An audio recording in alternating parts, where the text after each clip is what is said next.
Hey everyone, Jeb Graham with Metcalf Partners Wealth Management. Hope you're doing well. I'm going to do for this month's newsletter a Metcalf Money Moment that's a little bit longer than normal. We usually try to keep it a couple minutes.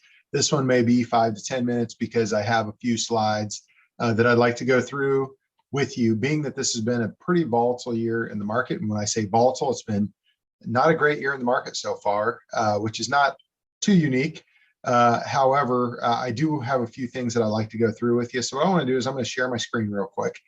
And I want to go through this presentation. This is put together by First Trust, which is one of our partners or vendors that does some ETFs and some mutual funds. And they have a client resource kit that talks about markets in perspective. And before I go through it too much, I want to let you know that this is as of March 31st. So some of these numbers have changed a little bit since that time, as the market's gone down a little bit. So, but it gives us some perspective on the markets on a long-term basis here. So if you look at this first slide, it's crisis and events. Okay. And the theme of this slide is that if you would have invested $10,000 in the S&P 500 back in 1970, your average return was 10.88%, giving you today about $2,209,027.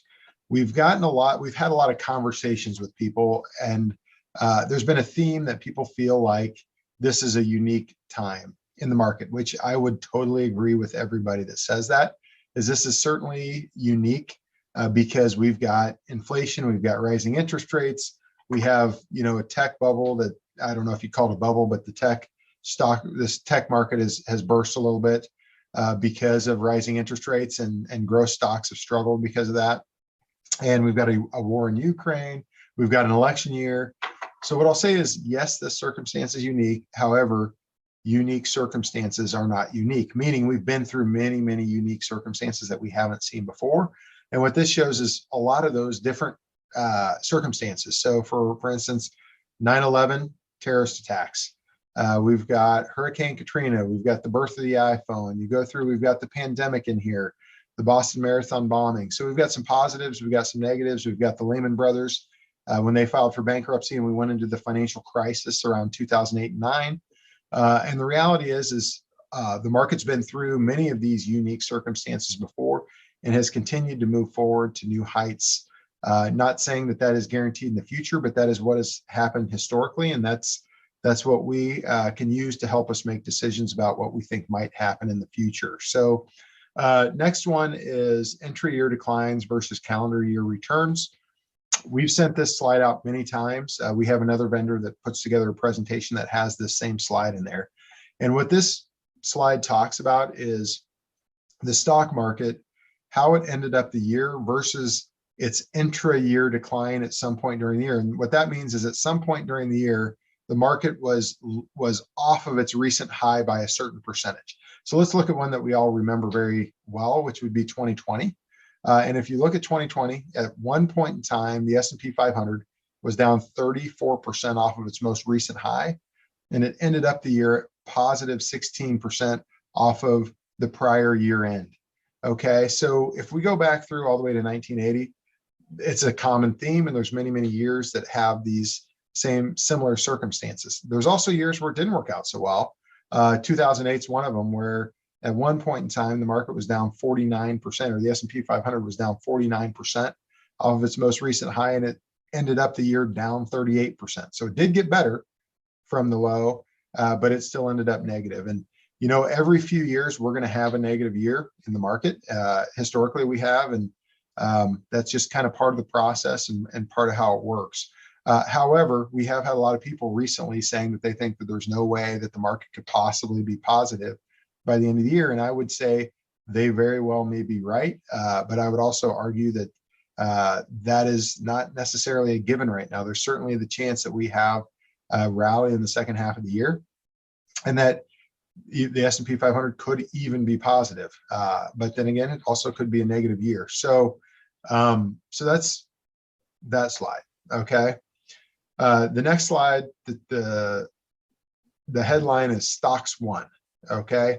And what this shows is if you take the S&P 500 since 2000, so right before the financial crisis of 2008 and 9, and you take the S&P 500 or stocks versus gold versus the 10-year treasury versus the consumer price index versus home prices versus cash and versus oil. What this is saying is that stocks won. Even though we went through this large decline for about a year and a half right here in stocks, eventually they outpaced everything else and they've won since that time. And I think that's a relatively common theme, that over time, if you give stocks in the stock market a 10 to 15 to 20, and many times even just a 5-year time frame, they will outpace these other assets, but they will certainly experience these times of volatility, which is what we're going through right now. So the next is history of US bear versus bull markets. So if you look at the average bull market, it's the period lasted 4.4 years with an average cumulative return of 154%. The average bear market lasted 11.3 months with an average cumulative loss of 32.1%. So last week, toward the end of the week, the S&P officially entered bear market territory. During the day, however, it got out of bear market territory by the end of the day. So we're not officially in an S&P 500 bear market yet, but we are in a NASDAQ bear market. And the NASDAQ's been in bear market for a couple of months now.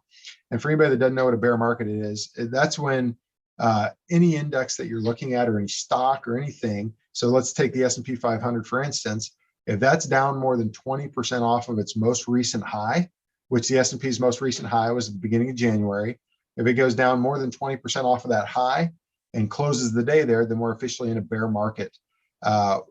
And a lot of times, like I said here, on average, that'll last 11.3 months. However, it's not 11.3 months after it breaks that barrier. It's 11.3 months from when it hit its most recent high. So meaning we're already about 5 months. If this does indeed turn into a bear market in the S&P 500, we're already over 5 months into this current bear market. So keep that in mind as well. And then if you look historically since 1926, S&P 500 index, positive and negative years. We've had 71 positive years. So that's the average return in the positive years has been a little over 21%. And then we've had 25 negative years, a little over negative 13%. So, you look at the history of the stock market, what this is telling us is that every few years, we're going to have a negative year. And sometimes there's a couple negative years in a row. But usually those negative years historically have been followed by big positive upswings in the marketplace. So, or in the stock market, I guess I should say.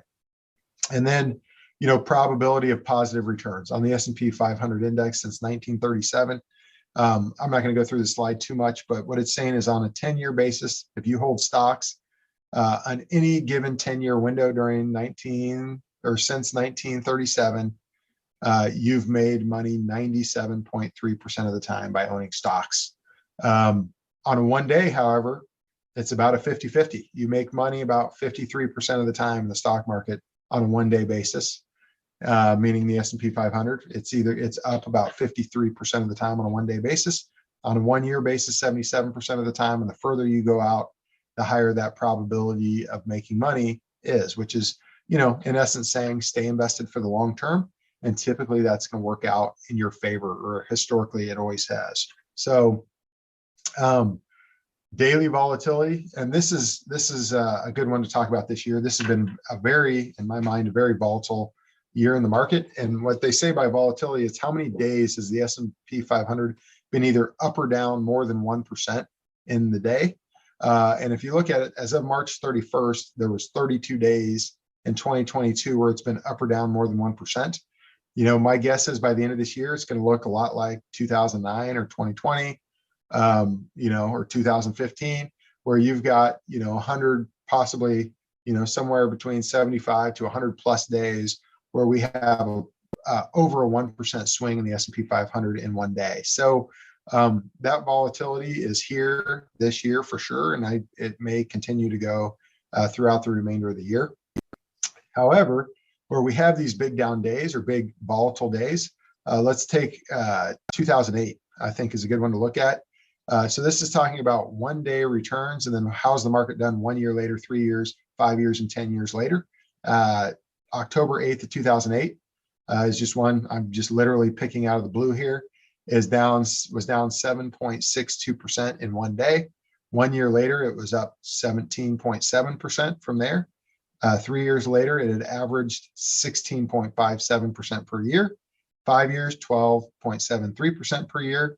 And 10 years later, 12.21% per year. And I think if you look down all of these, the theme is pretty similar, is that when we have these big down times, usually a year later, historically, it's looked much, much better than what it does at that point in time. Not always, but most of the time. 2008, you to look at September of 2008, that's one time where a year later it was still negative. But if you look at it 10 years later, it had averaged 10.17% per year since that time. So another case for why we try to encourage people to stay invested through these times, even though it's unpleasant and uncomfortable to do so.